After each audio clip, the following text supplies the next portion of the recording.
In 1958, a 33-year-old former Navy electrician named Morris Wilkins bought a run-down lakeside hotel in Wayne County, Pennsylvania, for a price so small it barely registered on the county's tax rolls. Within 5 years, he had poured concrete into the shape of a heart and filled it with water. Within a decade, that shape had a name, a national magazine feature, and a waiting list stretching months into the future. Within 2 decades, an entire 2-county stretch of the Pocono Mountains had rebuilt its economy around it. Today, almost none of it is still standing. This is the story of how a single bathtub built an industry and how a $99 plane ticket quietly took it apart. Chapter 1. A shape with no blueprint.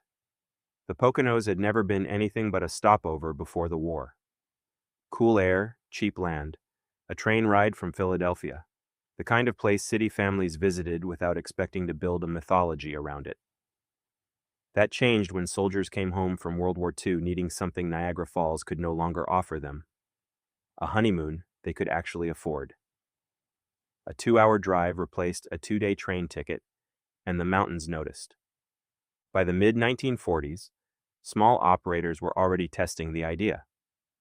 A lodge here, a cluster of cabins there, each one betting that a returning soldier's paycheck would stretch far enough for a weekend away. None of them yet understood what they were building. None of them had found the object that would make it unforgettable. That object was still 15 years away, sitting in the imagination of a man who hadn't yet bought his first hotel. Chapter 2. The tub Wilkins had no design training and no architect on payroll. What he had was a hunch, some spare concrete, and a habit of building things with his own hands. In 1963, he shaped 6 bathtubs like hearts, tiled them in red, and installed them in the rooms of his lakefront hotel. He never patented the design. He never tried to stop anyone from copying it. Within a few years, nearly every competing resort in the region had poured a version of its own.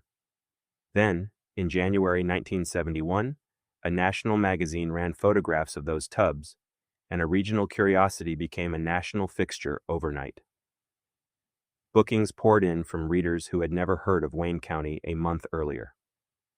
Local boosters started calling the region the honeymoon capital of the world, a title it had coveted for half a century and never quite earned until a bathtub gave it a photograph to prove it. Wilkins had built something that made everyone around him rich.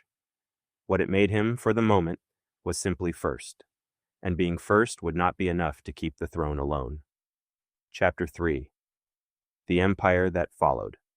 By the end of the 1960s, Wilkins had sold his hotel to a national casino company and stayed on to run it anyway, opening 3 more couples-only resorts under the same corporate banner within a few years. 40 miles north, a different family was building its own version of the same bet, a boarding house that had grown, decade by decade, into an 890-room resort with a golf course, a ski slope, and a stage that hosted Bob Hope. 2 counties over, a roadside tavern had become a resort with its own ice rink and a swimming pool shaped like a wedding bell. By the 1980s, Wilkins had moved past the tub entirely, unveiling a 7-foot champagne glass whirlpool that booked out 18 months before its doors opened. For 30 years, a mountain range with no ocean and no casino outmarketed Las Vegas, the Jersey Shore, and Florida combined, using nothing more than concrete, tile, and a marquee that never went dark. None of it looked like it could end. The thing that would end it wasn't a competitor. It hadn't been invented yet. Chapter 4. The price of a plane ticket picture.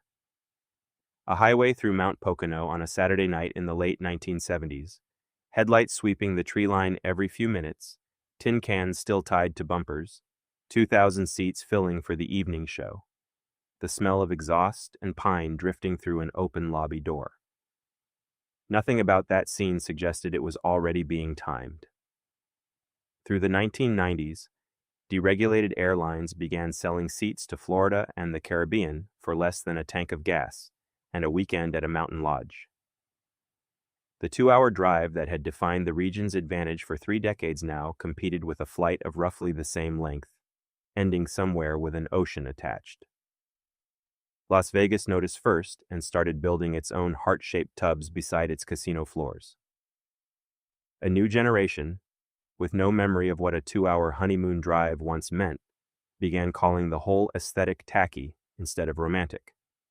What one generation drove north to photograph, the next drove north to avoid. Chapter 5. What the Water Remembers. The resorts didn't all close at once. Some carried mortgages for years before a courtroom finally caught up to them. One founder didn't live to see his own resort's Resort's foreclosure hearing. Another resort sat boarded up and empty for years before fire finished what foreclosure started. A casino eventually rose on the exact footprint where a honeymoon lodge once stood, and nobody at the ribbon cutting mentioned what had been there before. Wilkins himself retired in the winter of 1999, the same season his old rival's story ended for good, and lived another 16 years watching the industry he'd built quietly become someone else's punchline. He never patented the tub. He never really needed to. For 30 years, nobody else had one. At Cove Haven, a handful of those original tubs are still running. The tile has worn to a pale rose at the rim. Steam still fogs the bathroom window on a cold morning, the same as it did in 1963. Nobody checking in this weekend has any idea whose idea it was. The water doesn't know it was ever supposed to mean anything at all, it's just still shaped like a heart.